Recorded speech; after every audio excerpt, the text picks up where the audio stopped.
Senior నాయకులు నేను అడుగుతున్నాను. డీప్ స్టేట్ ఎలా వర్క్ చేస్తారో తెలియకుండా ఎలా దాన్ని కౌంటర్ చేస్తారు? అసలు ఇంటర్నేషనల్ ఫోర్సెస్ ఎలా పనిచేస్తాయో తెలియకుండా, దాని మీద అవగాహన లేకుండా దాన్ని ఎలా మరి కట్టడి చేస్తారు? అవగాహన ఎప్పుడు వస్తుంది? హోంవర్క్ చేస్తే వస్తుంది. ఎగ్జాక్ట్లీ, నేను అదే వాళ్ళు మానేసరిగా. సో నేను అదే అంటున్నాను, ఇప్పుడు మనం మాట్లాడుతున్న వాటిల్లో మనం ఎందుకు దీన్ని మనం రివ్యూ చేయాలి, ఎందుకు దీని గురించి మాట్లాడాలి అని అంటున్నానంటే, మనం చాలా చాలా వెనకాల ఉన్నామన్న అభిప్రాయం. ఆ అంశం తెర మీదకి వచ్చినప్పటి నుంచి మన ఓటర్లో మాట్లాడటమే కాకుండా హోంవర్క్ చేసుకుంటూ వస్తున్నాం. ఇక్కడ డాట్స్ ఎక్కడ కనెక్ట్ అవుతున్నాయో చూస్తున్నాం. అవును, ఆ కనెక్ట్ చేసే క్రమంలో ఏమైనా పాయింట్లు ఏమైనా మిస్ అవుతున్నామో మళ్ళీ వెనక్కి వెళ్తున్నాం, రివ్యూ చేసుకుంటున్నాం. కరెక్ట్, మిస్ అయిన పాయింట్ని వెతికి పట్టుకొని మరీ దాన్ని కనెక్ట్ చేసి మనకి ఆర్డర్ తెలుస్తుంది. ఆ తెలిసిన ఆర్డర్ మనకు కాదు కదా తెలుస్తుంది, మనకి తెలియాలి. ఓకే, వాళ్ళకి కదా ముందర తెలియాల్సింది. ఎగ్జాక్ట్లీ. ఇప్పుడు చూడండి సార్, ఇందులో నేను ఆర్డర్ చెప్తాను, మీరు ఇందాక ఆర్డర్ అన్నారు కాబట్టి చెప్తున్నాను. మే 21వ తేదీన మనం వీడియో చేశాను సార్, మీకు గుర్తుంది. నేను డేట్ చూసుకున్నాను. మీరు నేను కాక్రోచ్ జనతా పార్టీ వచ్చినప్పుడు ఫస్ట్ పుట్టిన తర్వాత ఇది మే 16వ తేదీన అనుకుంటా అది కాక్రోచ్ జనతా పార్టీని అనౌన్స్ చేశారు. మే 21వ తేదీన మీరు నేను ఇక్కడే టైమ్ టు ఆస్క్ లో కూర్చొని మాట్లాడాం. ఏమని అంటే, కాక్రోచ్ జనతా పార్టీ అనేది ఇది ఒక పెద్ద డీప్ స్టేట్ ఆపరేషన్స్ లో భాగంగా ఇది నిర్వహిస్తూ ఉన్నారు, చాలా సీరియస్ అంశమే అవుతుంది ఒకవేళ దీన్ని లైట్ గా తీసుకుంటే, నెగ్లెక్ట్ చేస్తే అనేది మన వర్షన్. ఆ రోజు నేను ఆ వీడియోని చూశాను కరెక్ట్ గా, మళ్ళీ నిన్న నేను చూసి వచ్చాను నేను. కరెక్ట్ గా మనం లైట్ తీసుకుంటే, నిర్లక్ష్యంగా బిహేవ్ చేస్తే మాత్రం ఇది మన ప్రమాదం ఉంటాయని చెప్పాం కదా, మే 21వ తేదీన అనుకున్నాం. కానీ ఆ తర్వాత ఏమైందంటే దాని మీద సీరియస్ గానే వాళ్ళు ఆలోచించినట్టుగానే అనిపించింది. బికాస్ అభిజిత్ దీప్కే అనేటువంటి దిగగానే ఆయన వదిలేశారు. ఇట్స్ ఓకే, పోయాడు, జంతర్ మంతర్ నిరసన తెలిపాడు, ఓకే, అక్కడ జనాలు ఎవరు లేరు, ఓకే ఫైన్. గత నెల రోజుల నుంచి కూడా జనాలు లేరు అక్కడ. జూలై 19వ తేదీ వరకు కూడా అక్కడ జనాలు లేరు జంతర్ మంతర్లో. జూలై 20వ తేదీన ఎప్పుడైతే ఈ పోలీస్ యాక్షన్ జరిగిందో, అంటే వాళ్ళ మీద అటాక్ వాళ్ళు వీళ్ళకి మధ్య ఘర్షణ నెలకొందో, అప్పుడు జనాలు మొదలయ్యారు. అప్పుడు పార్టీలన్నిటికీ సంబంధించిన ఎకో సిస్టమ్ ఒక్కసారిగా తీసుకొచ్చారు. అటు కేరళ నుంచి ట్రైన్లలో వచ్చారు. సురేష్ కొచార్లు చెప్తున్నారు కదా, మీరు వెళ్ళాలనుకుంటే ట్రైన్లలో టికెట్లు ఇచ్చి పంపించిన సందర్భాలు ఉన్నాయి. అన్ని రాష్ట్రాల్లో అపోజిషన్ పార్టీలు ఉన్నాయి కదా, వాళ్ళకి స్టూడెంట్ వింగ్స్ ఉన్నాయి కదా, వాళ్ళందరూ వేసుకొని ఢిల్లీకి వచ్చారు, ఒక ఎకో సిస్టమ్ బిల్డ్ చేశారు. అండ్ అప్పటికే సోషల్ మీడియా వేదికగా, ఇన్స్టాగ్రామ్ వేదికగా నేరేటివ్ బిల్డింగ్ ఎక్సర్సైజ్ జరుగుతూ వస్తోంది. ఇక్కడ మనము ఇటువైపు ఏమో మెయిన్ స్ట్రీమ్ మీడియా ఒకవైపు ఉంది, బీజేపీ మెయిన్ స్ట్రీమ్ మీడియా ఒకవైపు ఉంది, ఇటువైపు ఉన్నటువంటి సోషల్ మీడియా, అటువైపు సోషల్ మీడియాలో ఇన్స్టాగ్రామ్ యూత్ ని కరెక్ట్ గా అర్థం చేసుకోలేకపోయింది బీజేపీ. ఇన్స్టాగ్రామ్ యూత్ నేను చాలా స్పష్టంగా చెప్తున్నాను. సో ఇన్స్టాగ్రామ్ లో వచ్చేటువంటి సోషల్ ఇన్ఫ్లుయెన్సర్స్ ఎవరైతే ఉంటారో, చిన్న చిన్న వ్యక్తులు చేసే వీడియోలు, కామెంట్లు, లేకపోతే క్రియేటివ్ గా చేసే కొన్ని మీమ్స్, ఆ మీమ్స్ ఉద్యమము చాలా సీరియస్ గా నడుస్తూ వచ్చింది. దీన్ని అర్థం చేసుకోలేదు ఒకటి.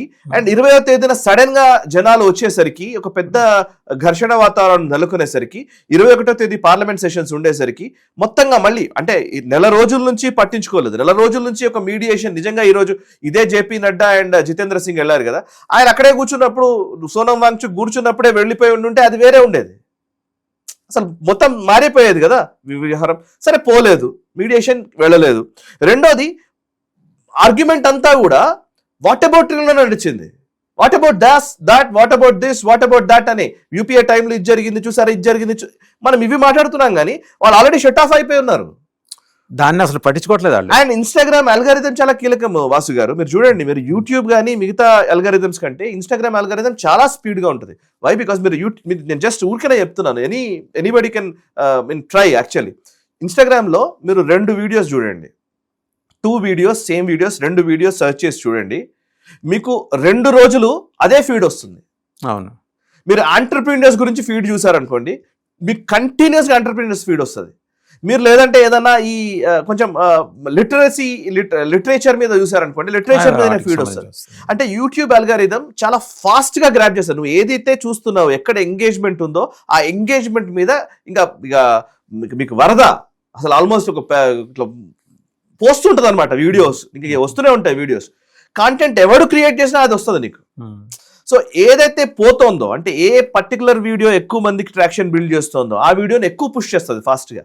అండ్ ఎక్కువ పుష్ చేస్తున్న వీడియోలు కాక్రోచ్ కి అనుకూలంగా ఉన్న వీడియోలు అయితే, మామూలు వ్యక్తులు కూడా ఇన్ఫ్లుయెన్సర్స్ అదే వీడియోలు చేస్తారు. కాక్రోచ్ కి వ్యతిరేకంగా ఉన్న వీడియోలు పోతున్నాయి. బికాస్ ఇక్కడ వచ్చిన ఫాలోవర్స్ అందరూ కూడా ఇన్స్టాగ్రామ్ లో ఎక్కువగా యాక్టివ్గా ఉండేవాళ్లే. వాళ్ళకి లైక్స్ కావాలని కోరుకుంటారు, వాళ్ళకి ఎక్కువ వ్యూస్ రావాలని కోరుకుంటారు. వాడికి నువ్వు యాంటై వీడియో చేసావు అనుకోండి, ఎక్కువ ట్రాక్షన్ రావట్లేదు అనుకోండి. కాక్రోచ్ కి అనుకూలమైన వీడియో చేసావు అనుకోండి, ఎక్కువ ట్రాక్షన్ వచ్చింది అనుకోండి. సో ప్రపగండ పెరిగింది కదా. సో యూట్యూబ్ అల్గారిథం అట్లా, ముఖ్యంగా ఇన్స్టాగ్రామ్ అల్గారిథం అట్లా పనిచేస్తుంది. అల్గారిథం తెలిసిన వాళ్ళు అక్కడ ఉన్నారు, అసలు అల్గారిథం తెలిసిన వాడు ఎవడు ఇక్కడ లేడు. రైట్. చాలా సింపుల్ టాక్టికల్ అంశం ఇది నిజంగా చెప్పాలంటే, కానీ దాన్ని వర్క్ చేయలేదు, వదిలేశారు. అది ఎవరు చేయాలి? ఐటీ సెల్ చేయాలి. అందుకన్నాను ఐటీ సెల్ చేయాలి. వాళ్ళకి తెలిసి ఉండాలి కదా యూట్యూబ్ ఏంటి, ఇన్స్టాగ్రామ్ అల్గారిథం అసలు ఏం జరుగుతుంది, ఏం నడుస్తుంది, ఏ ట్రెండింగ్ లో పోతున్నారు. బికాస్ వీళ్ళకి ఏంటంటే ఎస్ బాస్ టైప్ వీళ్ళంతా.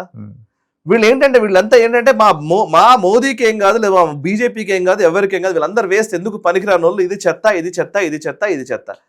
చెత్త నువ్వు అనుకుంటున్నావు, కానీ అసలు నిజంగా దాన్ని ఎవరు చూస్తున్నారు అది మనం అర్థం చేసుకోకపోతే ఎలా? అండ్ మళ్ళీ ఇంకో ప్రాబ్లం ఏంటంటే, ఇప్పుడు జెన్జీని మనం ఇవాళ కొత్తగా అనుకోవాల్సిన అవసరం లేదు వాసు గారు. మీరైనా నేనైనా మన ఇద్దరు అనుభవంలో ఉన్నదే. చిన్నప్పుడు మనం మావోయిస్టుల గ్లోరిఫికేషన్ చూసాము. ఒక యూత్ టీనేజ్ లో ఉన్నవాడికి ఎలా ఉంటుంది, టీనేజ్ నుంచి వచ్చిన వాడికి యంగ్స్టర్ కి ఏమనిపిస్తుంది అంటే, ఏదైనా సరే ఎగ్జిస్టింగ్ సిస్టమ్ ని వ్యతిరేకించడం చాలా గొప్పగా కనబడుతుంది. మావోయిస్టులు అంటే మీకు ఇంకా తెలంగాణ ప్రాంతం నుంచి ఉన్నారు కాబట్టి మీరు ఎక్కువ ఇన్ఫ్లుయెన్స్ మీరు చూసుంటారు ఆ ప్రభావం ఉన్న ప్రాంతాలు. మేము ఆంధ్ర ప్రాంతంలో కాలేజీల్లో కూడా రాడికల్ స్టూడెంట్స్ యూనియన్ వాళ్ళు వచ్చేవాళ్ళు, ప్రతిరోజు సాయంత్రం వచ్చి అసెంబ్లీ వేదిక దగ్గర చిన్న చిన్న గ్రూప్ మీటింగ్స్ పెట్టుకుని ఇన్ఫ్లుయెన్స్ చేసి తీసుకెళ్ళడానికి వాళ్ళలో కలుపుకుంటాను. నేను చిన్న ఉన్నప్పుడు నేను గవర్నమెంట్ స్కూల్లో చదువుకున్నాను కదా, మా ఊర్లో, మా పల్లెటూరులో నేను చూసేవాళ్ళం కదా. మా నాన్నకు వీడు రాత్రి 7 తర్వాత వీడు ఇంటికి రాలేదు అని అంటే మా నాన్న భయపడిపోయేవాడు. నేను 10th క్లాస్లో 9th క్లాస్లో ఉన్న టైంలో, 9th 10th క్లాస్లో ఉన్న పరిస్థితులు చెప్తున్నాను నేను.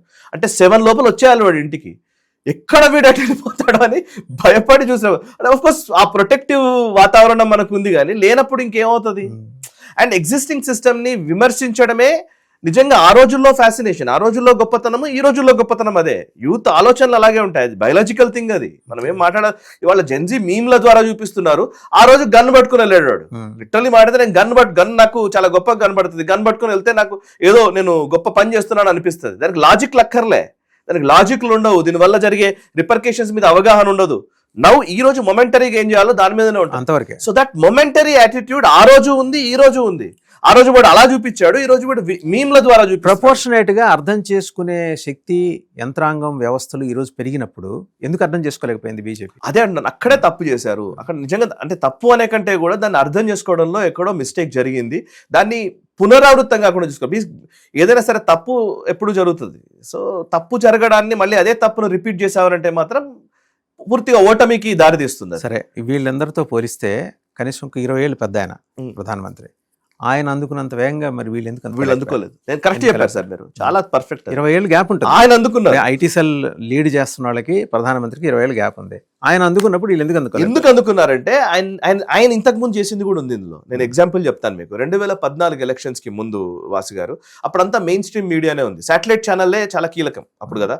ఢిల్లీ, మీరు ఢిల్లీలో వర్క్ చేశారు కాబట్టి ఆ రోజుల్లో మీడియా అంటే ఏంటి, ఎవరు మేజర్ ఐకాన్స్ ఆ రోజు? Barkha Dutt, okay, Rajdeep Sardesai, Shekhar Gupta, Pranoy Roy and even Karan Thapar, వీళ్ళు కదా, రవీష్ కుమార్, వీళ్ళు మేజర్ కనబడ్డారు. ఆ రోజు అర్నబ్ గోస్వామి టైమ్స్ నౌ లో ఉన్నాడు, కానీ ఆయన కూడా లెఫ్ట్ ఎకో సిస్టమ్ ని రిప్రజెంట్ చేసినట్టుగానే ఉంది ఆ రోజు. బికాస్ యూపీఏ గవర్నమెంట్ ఉన్నప్పుడు ఆ గవర్నమెంట్ కి సంబంధించినటువంటి ఎకో సిస్టమ్ లో భాగంగా ఉన్న వాళ్ళే. బికాస్ నీరా రెడ్డి టేపుల్లో ఎవరు మంత్రి కావాలి, ఏం చేయాలని చెప్పేసి బర్ఖాదత్ డిసైడ్ చేసిన రోజులు కదా. బర్ఖాదత్ కి, రాజ్దీప్ సర్దేశాయ్, వీళ్ళందరికీ పద్మశ్రీలు వచ్చాయి కదా, సాగరికా ఘోష్, వీళ్ళందరూ ఉన్నారు కదా ఆ రోజుల్లో. వాళ్ళంతా ఐకాన్స్. ఈవెన్ నేను కూడా యంగ్ జర్నలిస్ట్ గా వీళ్ళు చాలా గొప్ప వాళ్ళని భావించిన వాడిని కదా. అయితే ఆ రోజున్న ఎగ్జిస్టింగ్ మీడియా ఎకో సిస్టమ్ ఏది కూడా మోదీకి సపోర్ట్ చేయని పరిస్థితిలో ఉంటే మోదీ ఏం చేశారు, ఒక కొత్త సిస్టమ్ని ఎంచుకున్నారు. ఆయన కొత్తది ఏం చేశారు, ఆయన సోషల్ మీడియాని వాడారు. ఆయన ఆ రోజుల్లో హ్యాష్ ట్యాగ్స్ ని వాడారు. Media crooks, presstitutes, Lutyens media, Khan Market gang, ఇవన్నీ ఎప్పుడు పుట్టాయి? మోదీ పుట్టించినవి, మోదీ ఎకో సిస్టమ్ పుట్టించినవి. సో దాంతో ఆయన సోషల్ మీడియాని వాడుకుని అధికారంలోకి రాగలిగారు. కానీ ఆ రోజు సోషల్ మీడియాలో బెస్ట్ ఏంటి అని అంటే కనుక యూట్యూబ్, మహా అయితే ఫేస్బుక్, వాట్సాప్, అప్పుడప్పుడే వచ్చిన వాట్సాప్. ఇవాళ వాట్సాప్, ఫేస్బుక్, యూట్యూబ్ బూమర్స్ వాడుతున్నారు. అంటే బూమర్స్ అంటే 50 ఏళ్ల పైబడ్డ వాళ్ళు వాడుతున్నారు, పెద్దవాళ్ళు వాడుతున్నారు, వృద్ధులు వాడుతున్నారు వాట్సాప్, ఫేస్బుక్, యూట్యూబ్. ఈవెన్ మీరైనా నేనైనా ఇన్స్టాగ్రామ్ లో స్ట్రాంగ్ గా మనం ఉండలేవు. మీరు అబ్జర్వ్ చేస్తే మనం వాడుతున్నది అదే.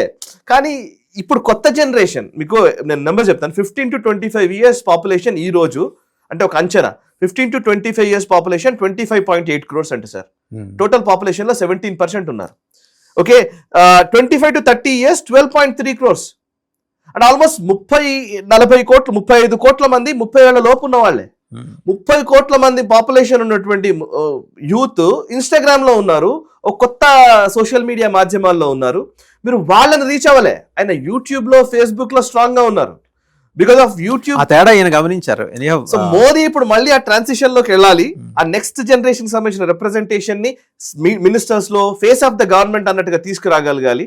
మేబీ అప్పుడు దీన్ని ఓవర్ డెఫినెట్ గా అండి. అంటే ఆ ప్రయత్నం వీళ్ళు అందిపుచ్చుకుంటారని మనం అనుకోవాలి, లేకపోతే ఆయన మోడల్లో ఆయన దిగుతారు. థ్యాంక్ యూ సాయి గారు, థ్యాంక్ యూ. సో చూసాం కదా, ఒక మార్పు జనరల్గా ఏంటంటే సంభవించేప్పుడు సమాజం అంగీకరించదు, ప్రతిఘటిస్తుంది. ఈయన ప్రతిఘటించట్లా, ఆ మార్పుని అర్థం చేసుకున్నారు ప్రధానమంత్రి మోడీ. అందుకనే హారిజెంటల్ నుంచి వర్టికల్లోకి వచ్చారు. బట్ ఆయన తీసుకున్న వర్టికల్ని బీజేపీ ఎంతవరకు అర్థం చేసుకుంటుంది, బీజేపీ ఎంతవరకు అనుసరిస్తుంది, ఎంతవరకు అమల్లో పెడుతుంది, అండ్ ఆ మూర్ఖమైన భజన మానేసి ప్రాక్టికల్గా ఆలోచించడం ఎప్పుడు మొదలెడుతుంది. ఇలా ఆలోచించాలని చెప్పి చూపించారు ప్రధానమంత్రి నరేంద్ర మోడీ. ఆ ఐటీ సెల్ నిద్రలేచి శుభ్రంగా తలనిండా స్నానం చేసి కొత్త మార్గంలో నడిస్తే బీజేపీకి రేపు 2029లో భవిష్యత్తు ఉంటుంది. ఈ మాట వాళ్ళకి నచ్చకపోవచ్చు కాక బీజేపీ అగ్రనాయకత్వానికి, ప్రత్యేకించి గ్రూపులుగా కొట్టుకొని ఎవరికి వాళ్ళు హీరోలు అనుకునే వాళ్ళకి నచ్చకపోవచ్చు కాక బీజేపీలో. ప్రత్యేకించి తెలంగాణలో బీజేపీ ప్రెజెన్స్ ఉంది, అవకాశం ఉంది బీజేపీకి 2029లో. ఇలాగే ఉంటే అలాగే ఉంటారు. ఆంధ్ర వదిలేయండి, అది ఛాయాగ్రహంగా మిగిలిపోయింది అక్కడ బీజేపీ, ఎప్పటికీ అలాగే ఉంటుంది అక్కడ. అందులో అక్కడ వాళ్ళకి కూడా అభ్యంతరాలు ఉండొచ్చు ఈ వ్యాఖ్యల మీద, బట్ అంతకుమించి అక్కడ ఎదగటానికి బీజేపీకి స్కోప్ లేదు. ప్రతి చోట ప్రాంతీయ పార్టీలని మీద స్వారీ చేసిన బీజేపీ అక్కడ ప్రాంతీయ పార్టీలు స్వారీ చేస్తుంటే కింద నడుస్తుంది. వాళ్ళు అర్థం చేసుకొని జనసామాన్యంలోకి వెళ్ళటానికి ప్రయత్నం చేస్తే మంచి భవిష్యత్తు ఉంటుంది. లేకపోతే ఇట్లాగా 80-15-5 స్కీమ్ ఒకటి ఉంది కదా, ఆ 5 తీసుకుంటారు. 5 తీసుకొని వాళ్ళు ఇవ్వంగా మీరందరూ పంచుకొని ఏమన్నా మిగిలితే మాకు ఇస్తే వాటిలో పోటీ చేసి గెలిస్తే దాని ప్రకారం చట్టసభల్లోకి వస్తాము, లేకపోతే జెడ్పీటీసీ లోకల్ బాడీస్లోకి వస్తాము. అదే ధోరణి అక్కడ కనిపిస్తుంది. ఎనీహో ప్రధానమంత్రి ఒక మోడల్ సెట్ చేశారు, దాన్ని ఫాలో అయితే ఆ పార్టీకి మంచిది.